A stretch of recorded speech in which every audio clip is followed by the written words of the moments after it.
You know that person who can spend an entire weekend alone and emerge Monday morning energized rather than starved for connection. Maybe they're your friend, maybe they're you.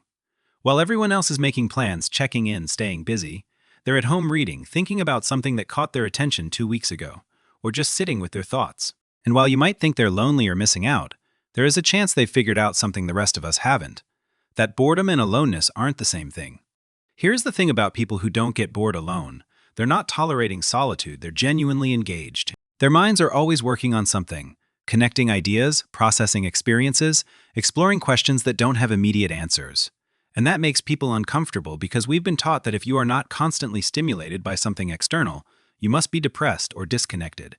But psychology tells a different story. Research in personality psychology shows that people who report high satisfaction with solitude tend to have what psychologists call high internal complexity. Their minds naturally generate thoughts, ideas, connections. They don't need the external world to provide interest because their internal world is inherently interesting. Translation: their brains are wired to create their own stimulation, not wait for it to arrive from somewhere else. Studies using brain imaging show that people who prefer solitude demonstrate different patterns of neural activity during rest.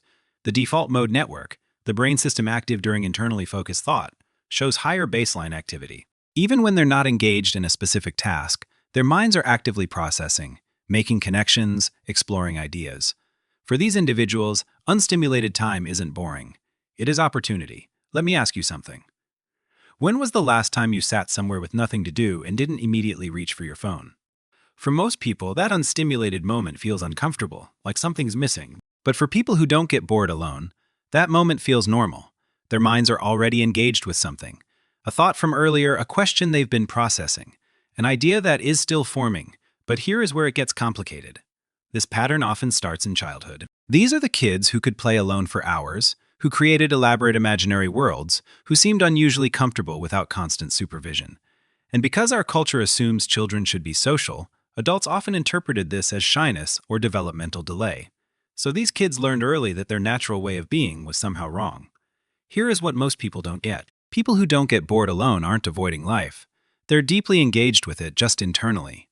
They process experiences by thinking about them, not by talking them out. They find meaning by connecting ideas, not by consuming entertainment.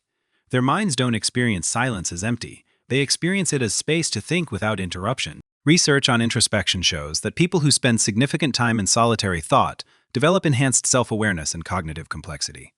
They understand their own thinking processes more deeply. They make connections between concepts that require sustained attention. This isn't avoidance of the external world.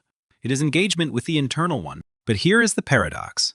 In a culture that treats constant stimulation as normal, these people often hide their contentment with solitude. They make up plans to sound normal. They downplay how much they enjoy being alone because admitting it makes others uncomfortable. They've learned that saying, "I spent the weekend thinking," doesn't count as a valid answer, even though for them it was the most engaging thing they could have done. The real question is, when does this become a problem? When it is not genuine preference but defense mechanism. When someone is comfortable alone because they learned early that people are unreliable or that showing need gets punished. Healthy solitude feels peaceful. You are alone because it nourishes you. Unhealthy solitude feels tense. You are alone because connection feels too risky. So here is what I want you to think about. What if people who don't get bored alone aren't missing something?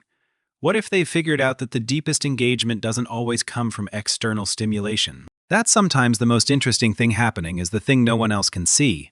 The thoughts connecting inside your own mind. Your rich inner world isn't a deficit. It is complexity. Not isolation. Engagement. Not boredom. Deep presence with yourself.